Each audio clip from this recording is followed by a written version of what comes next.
Vamos a ver qué pasó, porque a partir de esa época, estamos hablando ya a partir del siglo XIX, exactamente donde estamos ahora en esta clase, empiezan las aliot, comienzan las aliot a Eretz Israel, aunque todavía faltaba mucho para que se levante como Estado de Israel, pero ya habían comenzado las aliot a Eretz Israel, y eso es de lo que vamos a hablar ahora, que más o menos estamos hablando de esa época, y ahora vamos a ver todos los años a partir de, todo esto es en el siglo XIX, más o menos, y en el siglo XX. Antes de hablar de estas aliot, de estos regresos de los Yehudim a la tierra, a su tierra, es necesario que en verdad hagamos un pequeño resumen, pero muy pequeño resumen de la historia, de lo que había ocurrido desde el tiempo del Bet HaMikdash con la tierra de Israel. ¿Qué pasó? Destruyeron el Bet HaMikdash, todo el pueblo de Israel, la mayoría se fue a la diáspora, quedó en ese momento en poder de los romanos. El César Adriano había cambiado el nombre de Jerusalén. Eso fue después de la destrucción del Bet HaMikdash. Y subsecuentemente también fue destruida, después, como vimos también que destruyeron a unos pocos kilómetros la ciudad de Betar. Y el César Adriano le cambia el nombre, le modifica el nombre de Jerusalén y le pone el nombre de Aelia Capitolina, que él se llamaba Aelia, entonces él le puso su nombre, Adriano, su mismo nombre le puso a la capital. Y eso es Jerusalén. Pero toda la tierra de Israel también le cambia el nombre, pero busca un nombre donde más le duela al pueblo de Israel, entonces la llama Palestina. ¿Por qué? Porque los Pelishtim, el pueblo Pelishtim siempre fue la piedra en el zapato del pueblo de Israel, siempre fue el que molestó al pueblo de Israel. Entonces, él buscó el nombre que más le moleste al pueblo judío y sacó el nombre de Israel, le puso, de Yehudá, se llamaba él, Yehudá también, y le puso Palestina, o la tierra de los Pelishtim, quienes en verdad ellos habían sido los peores enemigos siempre del pueblo de Israel, desde que entró Yoshua con el pueblo judío a Israel, los peores enemigos siempre fueron los Pelishtim. Hoy en día los que se conocen como palestinos no tienen nada que ver con esos Pelishtim. Los palestinos es un pueblo que viene de la isla de Creta, ¿sí? Cerca de Turquía, cerca de Grecia. De ahí vinieron y como no los aceptaron en ningún lado, se instalaron ahí. Pero no tiene nada que ver con ese pueblo Pelishtim que uno asocia por el nombre.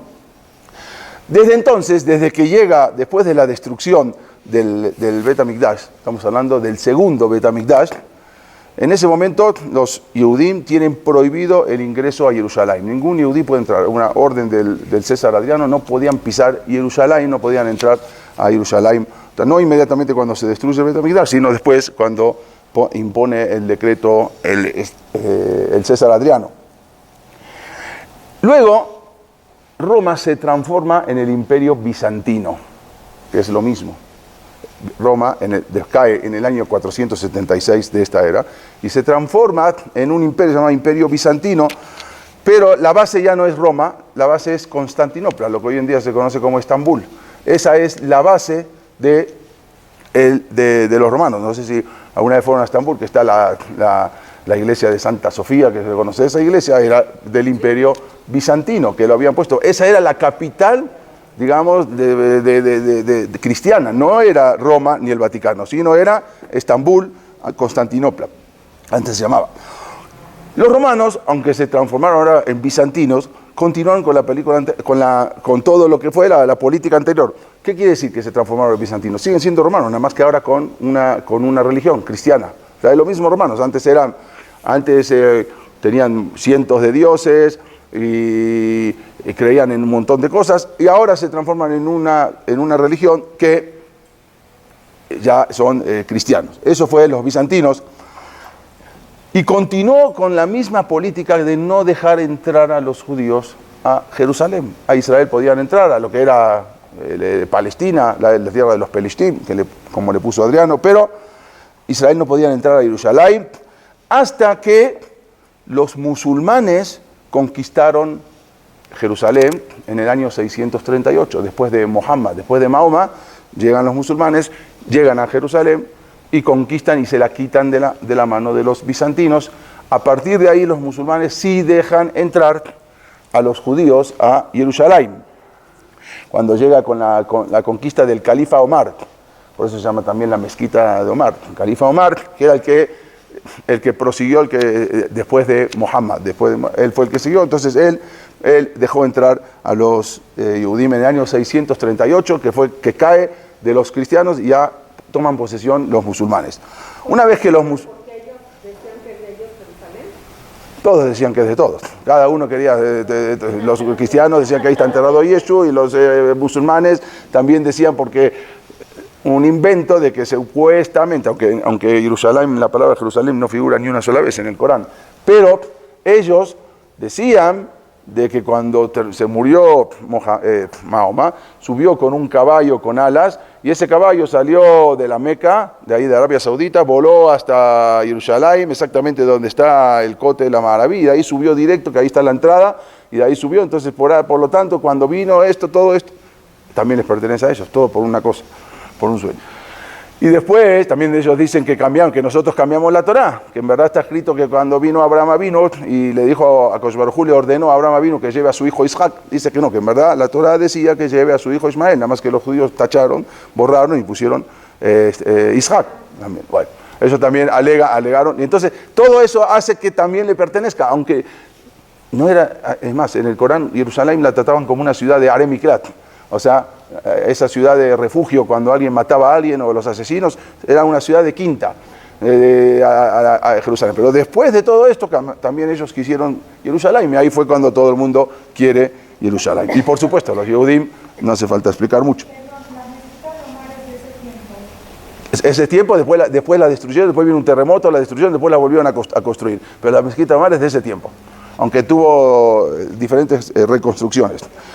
Una vez que los musulmanes se apoderaron de la tierra de Israel, la retuvieron bajo su dominio, salvo durante algunos periodos de las cruzadas, más adelante, que fueron un breve periodo que entraron los cristianos para otra vez volver a hacerse de la Jerusalén, y la ganaron en un momento, pero después de unos 52 años volvieron a perder y otra vez vuelve a manos de los musulmanes. Solamente ese periodo, que fue también tremendo cuando las cruzadas, porque a todos los Yehudim que había los encerraron, y a los musulmanes los encerraron en un Knesset, en un Betacneset, los quemaron a los judíos, a los musulmanes en la mezquita los quemaron. O sea, también era trágico lo que fue las cruzadas, pero luego termina otra vez, no es que termina el periodo de las cruzadas, sino que otra vez vuelven a dominar los musulmanes y se hacen de nuevo de Jerusalén con el sultán Suleimán se llamaba, que era... No, ese fue más adelante, este es otro. Vamos a ver también, así se llamaba también, que era... El consejero de él era el Rambam, el Maimónides, el Rambam, que era su consejero y su médico. Eso fue todo esto durante el periodo de los musulmanes. La vida para los Yehudim en Jerusalén fue mucho más fácil que con los cristianos. Los cristianos era insoportable, no se podía vivir.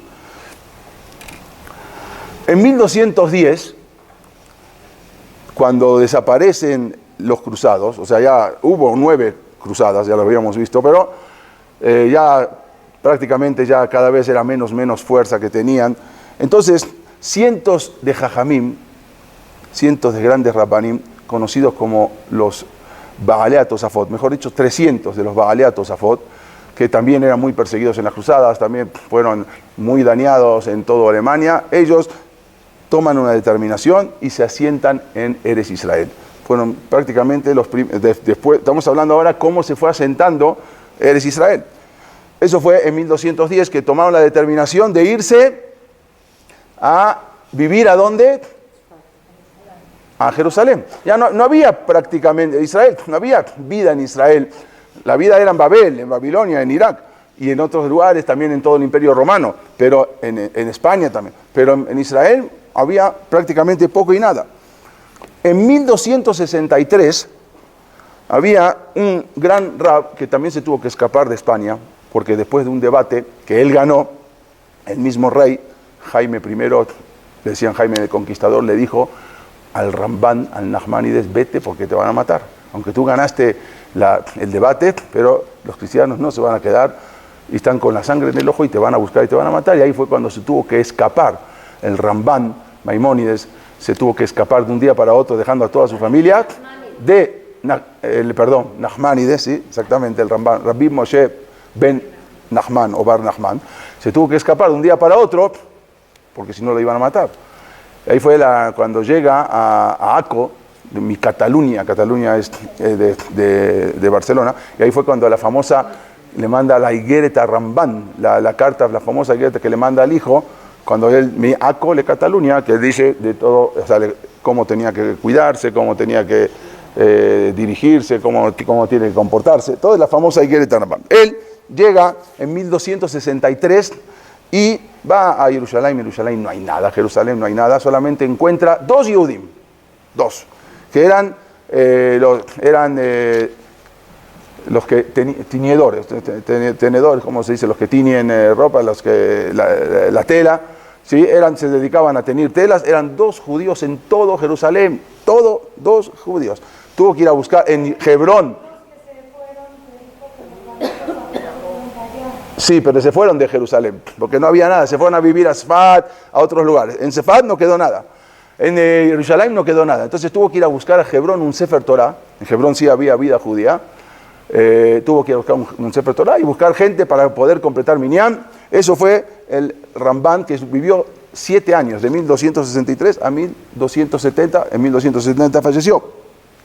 Y ahí fue, esto era cuando Godofredo de Bouillon, que fue coronado como rey de Jerusalén en las cruzadas, solamente unos años, después vuelve a los musulmanes, y el Ramban ahí establece un pequeño Betacneset en Jerusalén, con esos dos Yehudim que vivían, más otros que trajo, más un Sefer Torah, y luego se conoce como Betacneset el Ramban, el Nachmanides. A ese fue exactamente donde vivía y donde hizo el Betacneset el Ramban, el que hoy conocemos, que fue ya renovado y todo, pero en ese mismo sitio estaba la casa del Nachmanides, que vivió durante 7 años. Después de eso, en el siglo XV, esa comunidad, ya había una pequeña comunidad judía, estamos hablando por 1400, que estaban en Jerusalén también, vamos a ver de dónde iban llegando, pero se mudan, en verdad vivían por afuera de lo que fue la muralla, de lo que hoy conocemos la muralla, se mudan adentro de la muralla, lo que es el Roba Yehudí,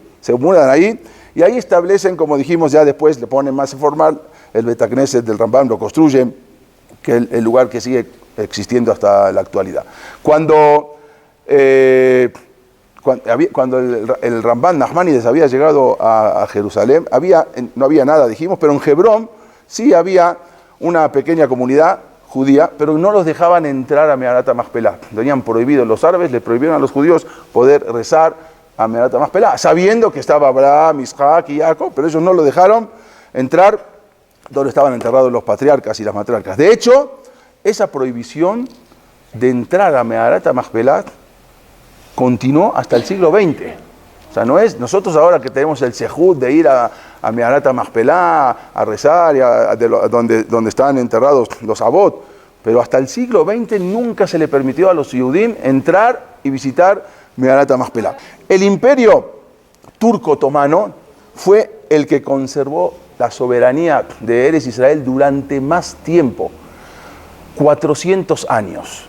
Ellos conquistaron, después de lo que vimos ya de Omar, de Mahoma, todo eso, ellos en 1518, el imperio otomano se hace de todo lo que es Eretz Israel, desde 1518 hasta 1917, que fue después de cuando fue la Primera Guerra Mundial, que ahí los ingleses ya tomaron Eretz Israel, pero casi 400 años estuvieron dominando los turcos, el Imperio Otomano.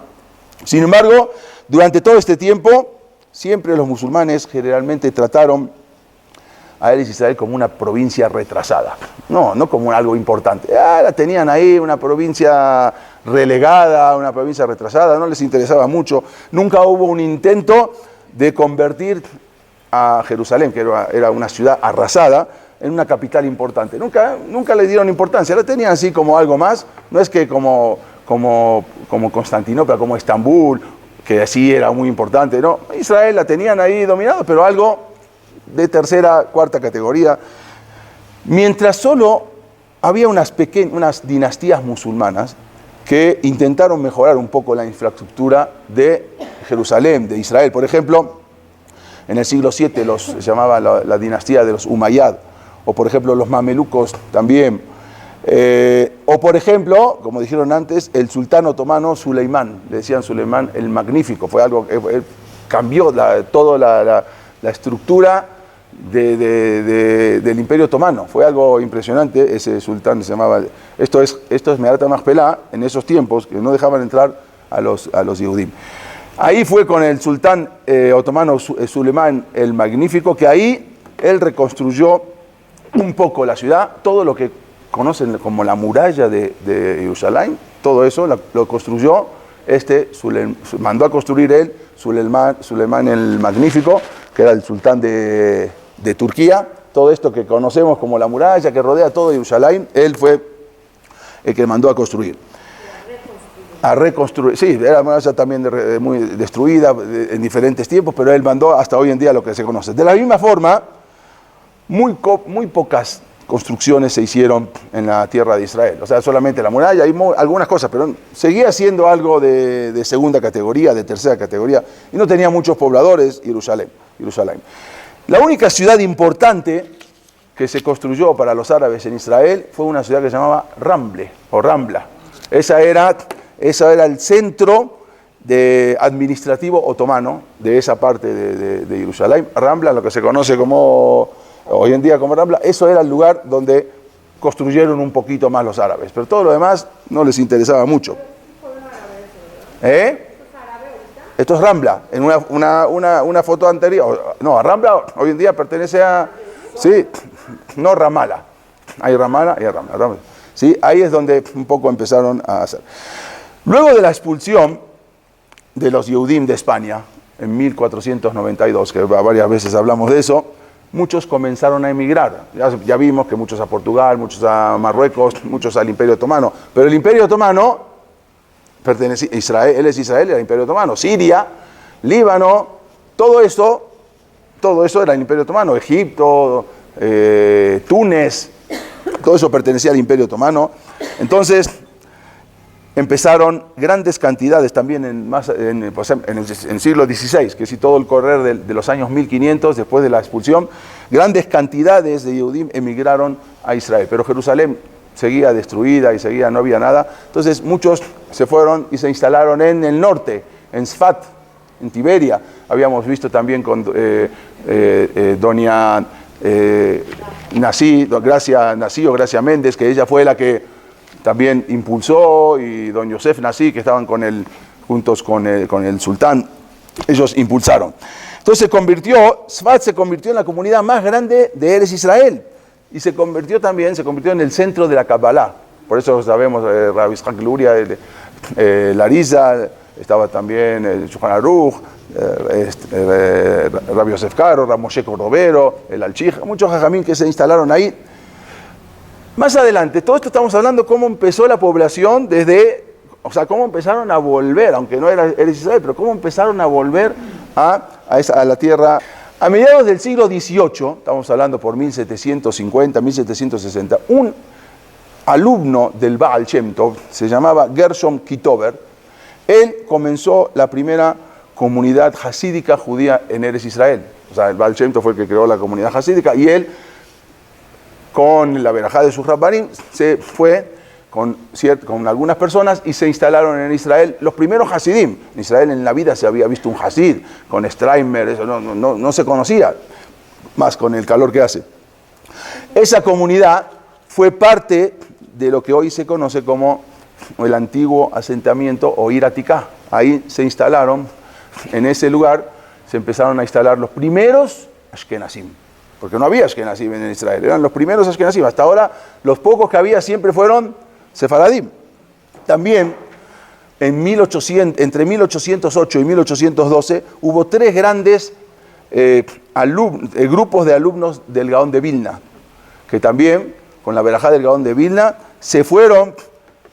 En total eran 500 personas que llegaron a Eretz Israel. Estos no eran Hasidim. Los Hasidim eran los del Baal Shem Tov. Estos eran como Litaim, de Lituania.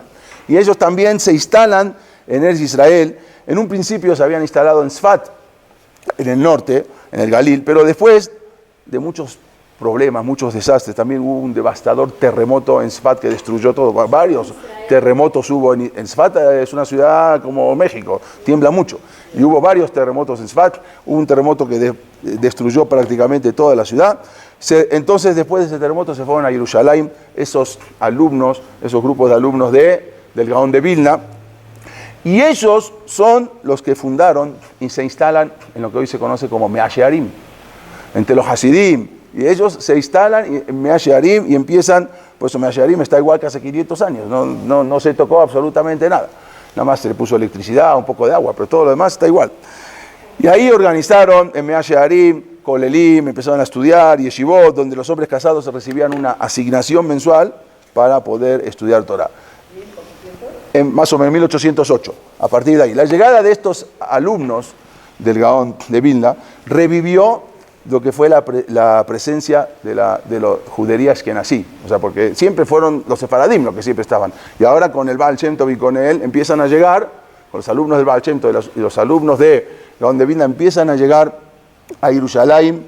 Hasta ahora siempre fue la presencia sefaradí en Jerusalén y en Israel, pero ahora tuvo un impacto inmenso en las costumbres, porque ya vienen con otras costumbres, vienen con otra forma de vestir, o sea, es otra cosa completamente diferente. Todo eso tuvo un impacto muy grande en las prácticas de las costumbres de la comunidad religiosa en Israel. En 1880 había 40.000 Yehudim viviendo en Eretz Israel, en la tierra de Israel. Estamos hablando de 1880, todavía faltaba bastante para que se levante el Estado de Israel. Ya había 40.000 judíos viviendo entre una comunidad musulmana de 400.000. O sea, 400.000 musulmanes y 40.000 Yehudim vivían en 1880 en Israel. Pero era algo también muy, muy difícil de vivir ahí. Para una muestra, escribe un escritor famoso que se llama Mark Twain. Él visitó Israel en el año 1867. En 1867 él era un viajero también y escribió en un libro, vean cómo era el cótel, o sea, era prácticamente el cótel pegado a una pared. Todo esto es lo que se conoce hoy en día como que está abierto, que ahí la gente se para, se tefila. Esto era todo el cótel, no había separación hombres y mujeres, era todo, hacía hombres de un lado, mujeres, pero no había separación, no había lugar siquiera. Entonces, unas fotos muy, muy antiguas. Este viajero, Mark Twain, él escribió en un libro, el libro se llama Guía para Viajeros Inocentes. Sí, él escribió, y ahí escribe todas las experiencias de viaje que tuvo durante sus viajes, sus salidas. Y él escribe algo en ese libro, que lo pueden ver, lo venden en muchos lugares ese libro. Él escribe algo impresionante. Y vean lo que él escribió con lo que es hoy Israel.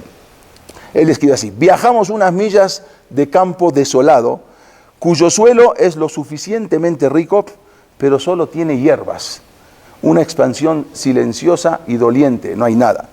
Hay aquí una gran desolación que ni la imaginación puede agraciar con la vida y acción. Está todo desolado. Eso lo vio en 1867. Llegamos al monte Tabor sin problemas. Nunca vimos un ser humano en toda la carretera. Desde Jerusalén hasta el monte Tabor. Nada, no vio nada, no había gente, no había pobladores.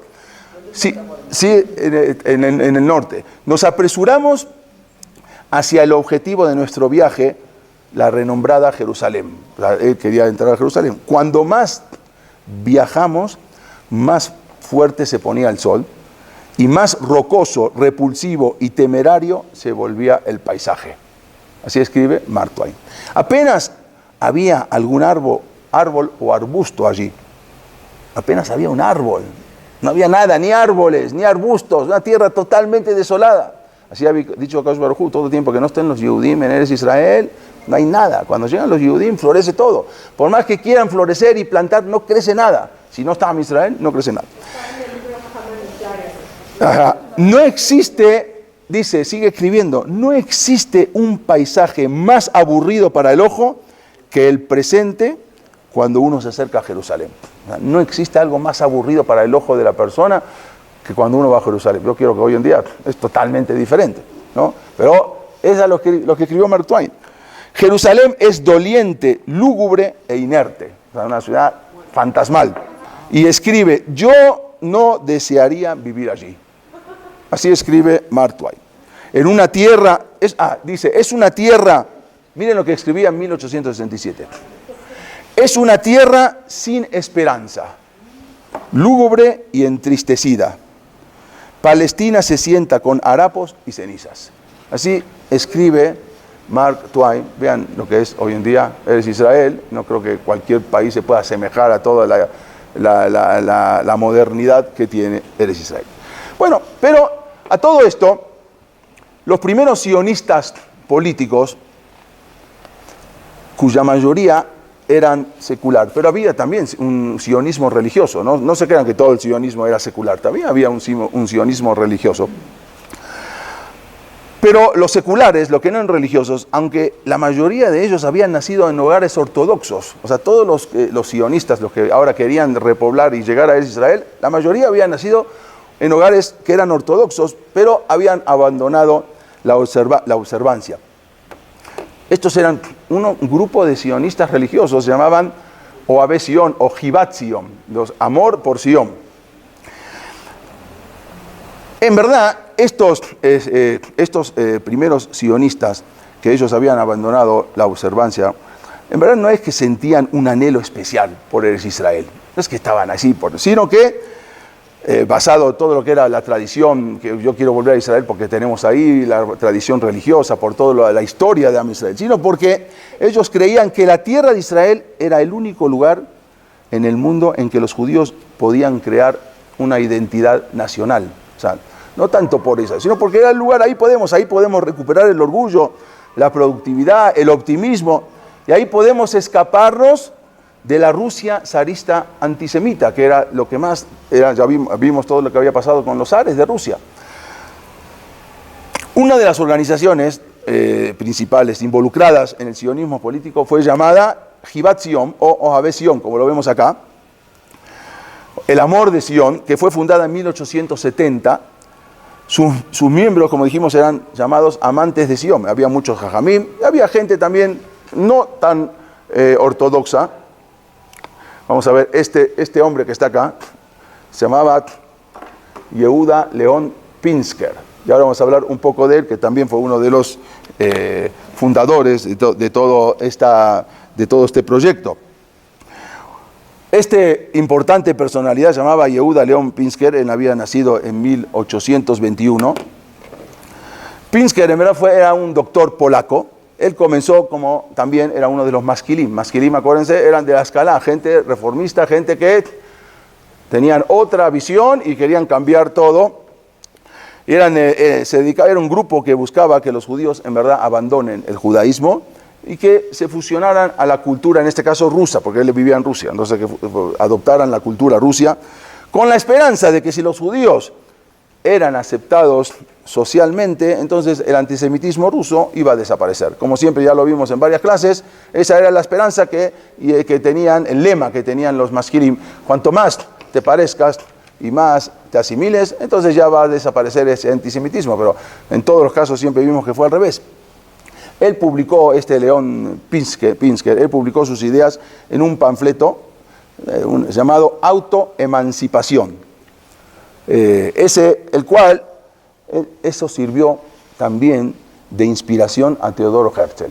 Eso que él escribió sirvió de una inspiración en establecer, obvio vamos a ver que primero la opción no era Eretz Israel, la opción era tener un estado completo de judíos para que no lo moleste. Teodoro Herzl, como vamos a ver al principio, la opción de establecer el estado no era en Israel, sino en otra, como le dicen algunos, Eretz Kedoshá, sino en Argentina, como algunos dicen. Sí, casi. Esa era la primera opción, porque vamos a ver por qué, porque había algo. En Argentina ya habían ido el barón Mauricio de Hirsch. Él había comprado un montón de terrenos, que es lo que vamos a hablar en la siguiente clase, y muchos de los judíos de Rusia que estaban perseguidos por pogroms y todo esto, los mandó para allá, que empezaron Moshe Hirsch o Mauricio de Hirsch. Entonces él también decía, bueno, aparte era un país que estaba deshabitado y buscaba gente que vengan a habitar ese país de diferentes lugares. Entonces, porque en Argentina no fue como en México. En México, cuando llegaron los españoles, entonces se casaron con las mujeres indias y ahí salieron lo que hoy se conoce como el pueblo mestizo. Se juntaron. Pero en Argentina no, en Argentina los mataron a los indios. Entonces ahí no quedó población. Entonces había que traer gente europea para poblar el país. Entonces, ese era uno de los famosos, era una de las ideas. Pinsker escribió que en su libro Autoemancipación, él escribió también que Argentina, al igual que Uganda, ofrece una clara ventaja en un vasto territorio donde todo el mundo puede, los judíos se pueden instalar y ahí quizás les pueden dar un lugar para habitar, una provincia que sea judía. Sin embargo, después de los pogroms que siguieron, porque hubo un asesinato de un zar, el zar Alejandro III en 1881, Pinsker y muchos de los masquilim llegaron a una conclusión. La conclusión fue que todos los esfuerzos de asimilarse fueron vanos. No sirvió de nada. Todo lo que querían asimilarse para que ya no haya antisemitismo no servía de nada. Ellos pensaban que eso iba a ser la solución. Se dieron cuenta que no es la solución. Y se dieron cuenta que ese antisemitismo nunca iba a desaparecer. Entonces, llegaron a la conclusión que la única solución posible era que los judíos vivieran en una propia tierra, donde sea. Esa es la solución. Ya, la primera solución, el plan A, no sirvió. Asimilarse no sirve. El plan B es buscar un lugar donde los judíos puedan estar y en su propia tierra y en su propia patria. Y él escribió, Pinsker, León Pinsker, él escribió las siguientes palabras. Debemos reconciliarnos con la idea de que las otras naciones, por motivo de su propia rivalidad y enemistad natural, no nos rechazarán eternamente. No hay manera de que podamos asimilarnos y ser igual que ellos. Lo que ellos pensaron que era así. Teodoro Herzl, y ahora vamos a hablar un poco de él, él se había inspirado en León Pinsker para formar un Estado judío. Él había nacido en Budapest, en Hungría, un 2 de mayo, justamente como ayer, un 2 de mayo de 1860, nace Teodoro Herzl. Era hijo, bueno, este es el barón Mauricio o Moshe Hirsch, que él fue el que en Argentina elegimos. La semana que viene vamos a hablar todo eso, lo que había sucedido. Teodoro Herzl, él había nacido en 1860, era hijo de Jacob Herzl y Janet Diamant. Su mamá sí era de familia ortodoxa, él no, su papá no era de familia ortodoxa, su mamá sí. Y en verdad él fue una de las personas más iluminadas, él fue un periodista famoso en Viena, y fue el creador de lo que se llama el sionismo político. Teodoro Herzl fue el que creó el sionismo político. En verdad su nombre era Binyamin Zeev. Teodoro era el nombre que le pusieron, después adaptado, pero el verdadero nombre de Herzl era Binyamin Zeev. Binyamin y Zeev es lobo, como está escrito en la Torah, Binyamin Zeev y Traf, o sea, está denominado así.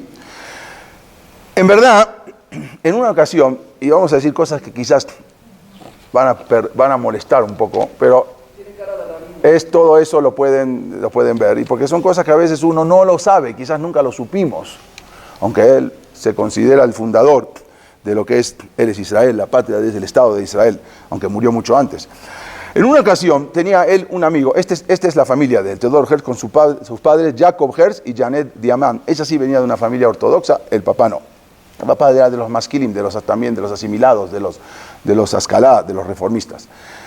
Él tenía un amigo, se llamaba Max Nordau. Max Nordau también, ¿sí? Era muy amigo de él, también era del sionismo político. Era un gran colaborador y era mano derecha en la conducción del sionismo. Y él, en una ocasión, Max Nordau, se estaba casando con una cristiana protestante de Dinamarca. Entonces, le escribe a su amigo Teodoro Herzl, le escribe lo siguiente: Tengo miedo de los militantes sionistas que no vieran con buenos ojos mi matrimonio mixto. O sea, ¿qué van a decir ahora que yo me estoy casando con una cristiana? Entonces, Teodoro Herz le contestó calmado y apaciguado, y todo esto está en los libros en los diarios que él escribió. Y esto se registró en los archivos de Max Nordau. Y él escribe así, Herz le escribe así, él, para entender quién era y también qué es lo que quería. Ante todo, yo te felicito desde lo más profundo de mi corazón. Ojalá que junto a esta señora y tan fina compañera te pueda dar la paz hogareña que gente como nosotros necesitamos para la lucha por la vida. Y con respecto a tu inquietud, a los círculos de los fanáticos que hay dentro del movimiento sionista, porque había unos también ortodoxos, como dijimos, pequeño grupo ortodoxo de este movimiento sionista. Con respecto a ese círculo de fanáticos que hay dentro del movimiento sionista, por este casamiento mixto, me parece exagerado. Porque aunque nuestro sueño se materialice en un Estado judío, no se va a prohibir en el Estado judío que se case un ciudadano de ese Estado con una mujer extranjera de otro Estado. Va a ser un país. ¿Acaso no se puede casar una mujer de Dinamarca con un mexicano en México, no judía, normal? Bueno, también en Israel, también en nuestro Estado, donde sea, se va a poder casar un judío con una judía. Eso no tiene nada que ver. Veamos el razonamiento de cómo veía la posición de esos casamientos mixtos. Él pensaba que, así como un holandés se puede casar con una mujer de Dinamarca, o un mexicano se puede casar con una panameña, también un judío se puede casar con una protestante. Eso no tiene nada que ver con lo que es el Estado. Esos judíos van a ser ciudadanos de un Estado judío, de la misma manera como todas las naciones tienen su Estado.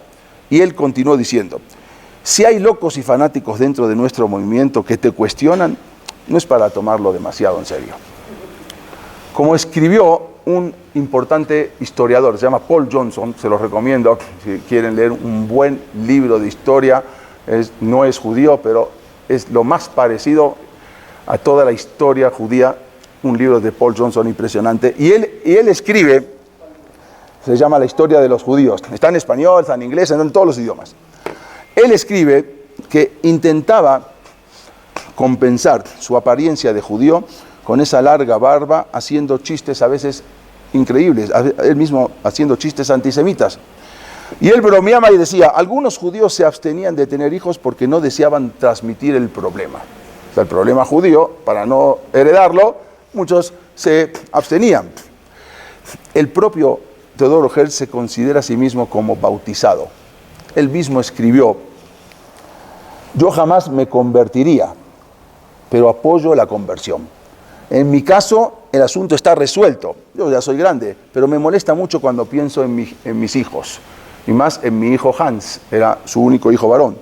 Me pregunto, y él escribe también, si tengo derecho a amargar y a ensombrecer la vida de mi hijo, como se ha visto y ensombrecido la mía por ser judío. O sea, yo tengo el derecho también de perjudicar a mi hijo. Por lo tanto, escribe, y eso es algo tremendo, pero hay que saberlo, porque hay que saber toda la película completa. No desprestigio todo lo que él hizo, que al final todo lo que salió, pero hay que entender también. Él escribe en su diario, el diario se llama Temurá, en el número 2, la página 12 y 13. Y él escribe, por lo tanto, es necesario bautizar a los niños judíos antes de que puedan oponerse, antes de que crezcan y entonces tengan conciencia propia y se puedan oponer. Y antes de que la conversión sea interpretada como una debilidad de su parte. O sea, tenemos que hacerlo rápido. Deben desaparecer de la multitud. Él escribe, y algo impresionante, dice, los sacerdotes cristianos están en la categoría más alta porque no son atraídos por el dinero. No sé nunca de dónde sacó eso, porque él, no sé dónde estaba, pero eso es número uno. Bueno, y los cristianos más simples son mejores que los rabinos judíos. Algo tendría, quizás algo le sucedió que tenía ese choque. Cuando Hans Herz, el hijo de Teodoro Herz, se convirtió al cristianismo, el hijo de Teodoro Herz, muchos miembros del movimiento sionista se llenaron de vergüenza. Aún los que no eran ortodoxos. ¿Cómo puede ser que el hijo del líder, de nuestro líder del movimiento sionista, se convierta al cristianismo? No podían entender. Entonces se llenaron de vergüenza. Pero Hans Herz, el hijo de Teodoro Herz, él les contestó, se defendió y él escribió lo siguiente, les mando una carta. Él está también en su diario, el diario se llama Negoot Min Heabar, Tel Aviv, año 5271, en la página 69. Y él escribe lo siguiente: yo en este momento estoy siendo atacado violentamente por la prensa sionista. Pero no obstante, no me causan dolor. Y yo me pregunto, y a su vez les pregunto, escribe Hans Herz, el hijo de Teodoro Herz, ¿acaso no eran apóstatas de su fe todos los diplomáticos e intermediarios de mi padre los que querían crear un Estado judío? ¿De qué me están reclamando? Si también los amigos de mi padre también eran apóstatas. ¿Acaso no ordenó mi papá, y es Vox Populi, todo el mundo lo sabe, de que la religión es particular de cada uno y uno y que lo importante es la unión nacional y racial? La religión cada uno la lleva como él quiere. Mi padre, escribe él, tenía un proyecto de hacer entrar a todo el pueblo judío bajo la fe católica. Lo escribe su hijo. Y yo quiero que todo el pueblo hebreo sepan que mi padre no me hizo entrar en el Berit de Abraham Avinu, nunca me hizo Brit Milá, ya que yo soy incircunciso. Por lo tanto, él sin saberlo, yo no soy judío. Él no sabía que aunque no tenga Brit Milá, igual el judío es judío, si nació de madre judía. Entonces él dice, por lo tanto, yo no soy judío. Y entonces, ¿por qué me critican si ahora soy cristiano o me convierto a la religión cristiana? Yo, de todas maneras, yo nunca me hicieron el Brit Milá, entonces yo no soy judío. No sabía que igual era judío. Hans. ¿Quién? Hans. Ahora vamos a ver. Dice, mi madre, que la madre sí venía de una familia más ortodoxa, se llamaba Juliette Naschauer. Ella, media ortodoxa, no muy ortodoxa. Mi madre me contó que eso, cuando no me hicieron a mí el Brit Milá, eso había provocado un gran conflicto familiar entre la familia de mi madre y la familia de mi padre, porque se pelearon. ¿Cómo puede ser que a él no le quería hacer Brit Milá a su hijo y la familia de la madre? Ahí hubo un conflicto familiar. Quiero que sepan, le dijo, que yo nunca asistí a una sinagoga judía. ¿De qué me vienen a reclamar si a mí nunca en la vida me llevaron a un Bet Knesset?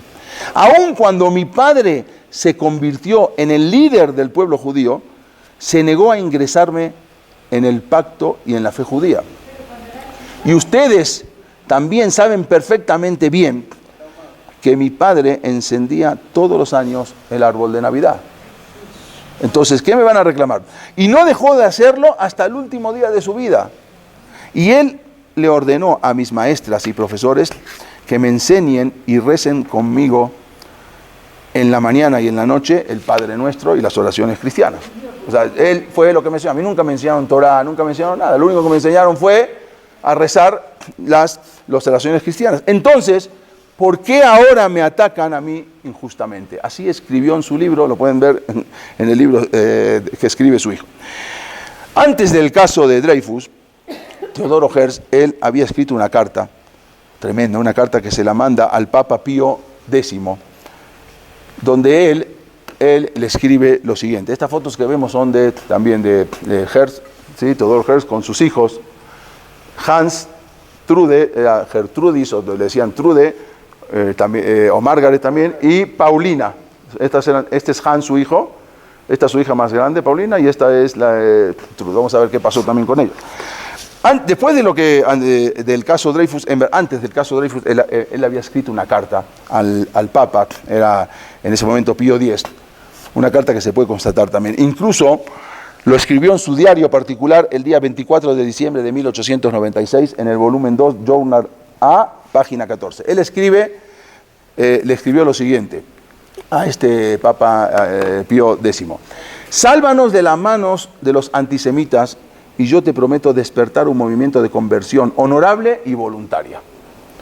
Solamente nosotros vamos a quedar judíos, los adultos, para poder conducir al resto de los judíos a una cristianización en masa. Pero no va a ser como las antiguas conversiones, sino que esta va a ser a la luz del día, no escondido. A la luz de un brillante día, de un día domingo, en medio de una solemne ceremonia y en presencia de todo el pueblo. Al sonar de las campanas de la iglesia de San Estefan, en Viena, en Austria. Ahí se van a convertir todos los judíos de Austria. Pero no con vergüenza, como algunos lo hacen hasta hoy en día, sino con orgullo y con la mano alzada. Así lo escribe él en su diario. Él escribió también en la página 276, que en el libro se llama Amos Aimón, así se llama el libro, Ayalón, perdón. Yo bendigo a todo judío que se convierta al cristianismo, que convierta a su hijo al cristianismo. Hoy, y él escribe ahí, hoy acabo de encender, era justo el 24 de diciembre de 1895, y escribe en su diario, hoy acabo de encender para mis hijos el pesebre, o sea, el nacimiento y el árbol de Navidad, no solamente el árbol, también hacía el nacimiento. Y justamente hoy vino a visitarme un rab, el rab Arashi Hitman se llamaba, y al ver el nacimiento, todo lo que tenía, el árbol de Navidad encendido, se quedó con la boca abierta de cómo yo prendo el árbol de Navidad. Pero hay una cosa que él no sabe. Judío en tu casa y hombre en la calle. En la casa puede ser judío, puede ser lo que quiera. En la calle tienes que ser normal, pero de a poco tampoco judío en la casa. Él escribe también en su diario, se llama Temurá, en el número 2, página 12 y 13. Él dice, vino a visitarme también un rabino Glabeis, se llamaba, y me preguntó, ¿es cierto que no le hiciste el Brit Milá a tu hijo Hans? Y le respondí, sí, eso es algo particular de la familia, no te tiene que interesar, cada uno lleva la religión como quiere. Entonces, él dice, sino que ustedes saben que yo utilizo... en verdad la conversión de la que él hablaba no era tanto porque él era inclinado hacia el cristianismo, no, tampoco, no le interesaba tampoco el cristianismo.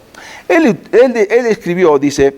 Ustedes saben que yo utilizo a Dios y a los términos religiosos únicamente para tener injerencia sobre los ingenuos que creen en esas cosas. No es que él le interesaba la religión católica, tampoco no le interesaba nada. En realidad él no creía en nada, ni en el judaísmo, ni en el cristianismo, así como él mismo lo escribe en su diario. En verdad tenemos que ver que todo esto, aunque hablemos de esto, pero en verdad salió, después de todo esto, de su intención de hacerlo acá, allá, salió al final lo que tenemos hoy en día, el Estado de Israel. Él es sin duda la personalidad judía moderna más célebre del que hable de Israel, de quien fundó el Estado de Israel, es Teodoro Herzl.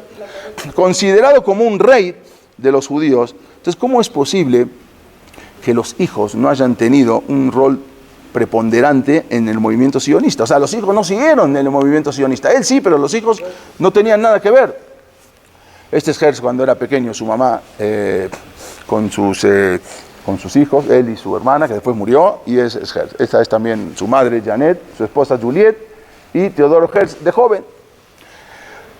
¿Alguna vez lo pensamos cómo puede ser que los hijos no siguieron el camino del papá? Recientemente, hace poco, se cumplieron más de 160 años, un poco más del nacimiento de Teodoro Herzl. Él había, como dijimos, nació en Hungría el 2 de mayo. Él, como dijimos, era un periodista, dramaturgo, un activista político, y él creó una organización sionista que había promovido la inmigración judía a Palestina, al final vamos a ver, en un esfuerzo por formar el Estado judío. Pero él murió antes del establecimiento, mucho antes, como dijimos, mucho antes de 1948, murió en 1904. Sin embargo, a pesar de lo mucho que se sabe de él, casi no se sabe nada qué pasó con su familia, qué pasó con sus hijos. La historia de la familia fue trágica. Incluso una de sus hijas, Trud, o decían Gertrudis o Margaret, fue asesinada en Auschwitz, una de las hijas de él. Juliet, que era su esposa, ella, Schauber se llamaba, y ellos se casaron en 1889. Y él era un exitoso periodista de un periódico famoso, se llamaba el Neue Freie Presse, el periódico más famoso, más importante de Viena. Incluso la esposa también, que venía de una familia ortodoxa, era de las más ricas de Viena. Pero los lazos se empezaron a debilitar un poco porque había muchos problemas entre una familia que venía ortodoxa y a él que no era de una familia ortodoxa. Su primera hija se llamaba Pauline, Así, él llamaba en memoria de su hermana de Hertz, que había fallecido muy pequeña, de Herzl. Y nació después que se casaron. La tercera hija se llamaba Margaret, como dijeron, él había nacido también en París, en la época que Teodoro, él se consideraba todo ese problema judío, cuando venía todo el tema que vimos la semana pasada de Dreyfus. Entonces, todo esto, cuando vio todo el tema de Dreyfus, él entendió, como habíamos dicho, como Pinsky también entendió, que no era la solución judía la asimilación, sino que había que establecer un Estado judío en donde sea. ¿Qué pasó con sus hijos? Sus hijos, desgraciadamente, terminaron muy mal, porque incluso él se había gastado todo su capital después que falleció en todo este proyecto. Y los hijos, por ejemplo, la esposa, por ejemplo, también falleció a los 37 años, inestable físicamente, mentalmente, estuvo internada en varias instituciones psiquiátricas. Finalmente, al final, en 1907, tenía 37 años, murió. La hija mayor, llamada Pauline, se casó 4 años más tarde, después de un romance escandaloso, y también después se casó, se divorció, la hospitalizaron, al final tenía desórdenes mentales, sufría de adicciones, de drogas, tranquilizantes que tomaba, y a la edad de 39 años fue arrestada por vagancia, porque la encontraron vagando en la calle así de perdida. Bueno, su hijo también, Hans, el que hablamos antes, Hans, que no tenía la Brit Milá, parece que a los 15 años después él se hizo Brit Milá. Él también tuvo una vida de muchas dificultades y también se alejó, como dijimos, del judaísmo, y al final, después, aunque tiene Brit Milá, se convierte al cristianismo, y al final, una vez cuando fue a visitar a su hermana, que vivía en Francia, apenas llegó, se dio cuenta que su hermana había fallecido un día antes y él mismo se suicidó para que la entierren junto con su hermana. O sea, tuvieron desgraciadamente horrible. O sea, él se suicidó para enterrarla con su hermana, que estaba también con demencia. La hija menor, Gertrudis o Margaret, Trude le decía, también fue diagnosticada desde muy joven como maníaco-depresiva. También la hospitalaron varias veces, en varias ocasiones. Se casó con un rico industrial que era 27 años más grande que ella. Y también ella fue trasladada después, en 1942, por los nazis a Terezín. Hay un campo de concentración en la República Checa. Desgraciadamente muchos conocen la historia de Teodoro Herzl, pero no de los hijos, que nadie siguió su camino siendo sionista. Pero bueno, ¿qué pasó con Teodoro Herzl? ¿Cómo quiso él llegar y establecer todo un Estado judío? A pesar de haber sido criado prácticamente... ya me pasé, nada más termino con esto. Él hizo un libro, él escribió un libro, se llamaba El Estado Judío, vamos a verlo acá, y él empezó a convencer, hicieron una primera reunión, una conferencia en Basilea, en Suiza. Ahí participaron 197 delegados de 16 países, formularon toda una política para formar una sionista inicial, y ahí empezaron a ver dónde era lo mejor para poner el Estado judío. Los ingleses les ofrecieron instalar el Estado judío en Uganda, porque era una colonia británica, y ahí era un lugar que nadie los iba a molestar, incluso iba a ser una colonia judía, administrada por un gobernador judío, y él mismo, Teodoro Herzl, planteó la idea de formar el Estado judío, ¿dónde? En Uganda. Eso fue en el 6º Congreso Sionista celebrado en Basilea, en Suiza. También él consideraba, como vimos antes, a Argentina como una posibilidad para el asentamiento de judío, y ahí lo escribe en su libro, Palestina o Argentina. No sabía dónde, imagínense, si hubiese sido Israel o Argentina, pero no sé hoy qué pasaba, ¿no? Bueno, no quiero hablar mucho, pero imagínense. Bueno, ese país sudamericano era uno de los más fértiles de la tierra, competía con Estados Unidos en riqueza en ese momento. Una inmensa superficie, una población muy escasa, un clima templado. En el 6º Congreso de Sionistas se llevó a cabo en 1903, un debate acaloradamente, y Teodoro Herzl logró convencer a la mayoría de los delegados judíos para que votaran en favor de establecer el Estado judío en Uganda. Al principio no estaban de acuerdo, pero él los convenció, vamos a establecerlos en Uganda.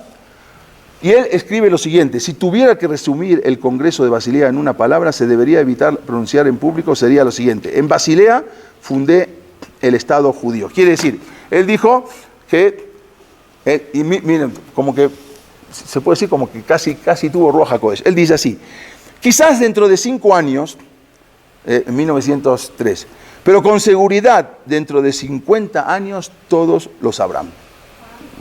Y en 1948, el 14 de mayo, ahí, 50 años y 9 meses más tarde, fue fundado el Estado de Israel. Y él escribe: quizás ahora no, pero dentro de 50 años todos lo van a saber. Él no llegó a verlo.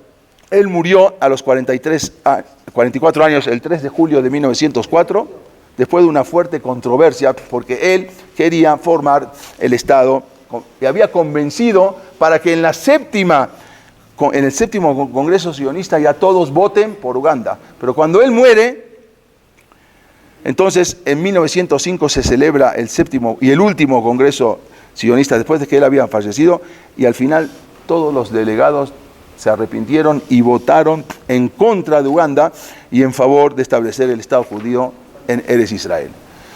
Él en verdad nunca lo supo, pero al final, después insistieron, y no fue fácil, después vamos a hablar todo lo que pasó, pero cancelaron la idea de Argentina, cancelaron la idea de Uganda, y al final él se opta, todos los delegados votan por el Estado de Israel. Y ahí empiezan también, vamos a ver, otras aliot.